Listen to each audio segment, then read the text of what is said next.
Fair Food Access campaign is truly a process of neighborhood engagement, so it's really what residents decide they want to see. That's the work that we want to partner on and help move forward. We feel those that are most impacted by all these health disparities that are out there need to be at the table, need to be leading.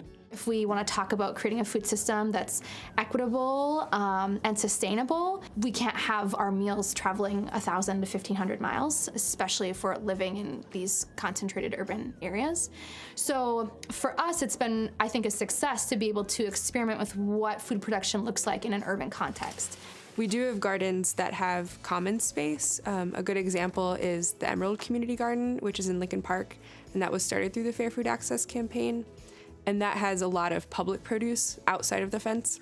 Duluth is growing tremendously with the community garden project, but I believe that there should be one on every block.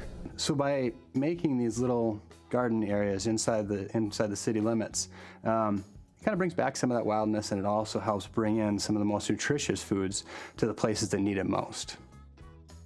The Lincoln Park Farmers Market accepts EBT, offers an EBT match, and provides a program for kids to get free produce.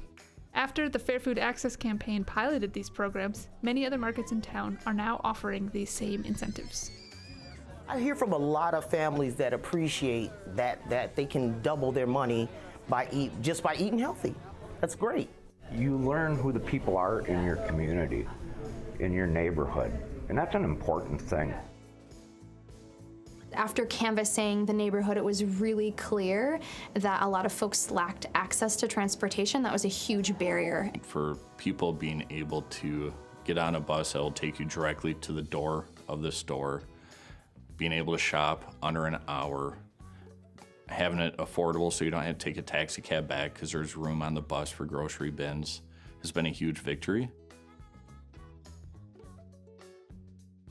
I think there's a lot of community ownership of this project. I think that's something that we pride ourselves on, that it isn't just these agencies that are driving this work. It is the community that's driving the work, and there's plenty of community members that are Fair Food Access. The community is Fair Food Access, and I think that's what's really cool.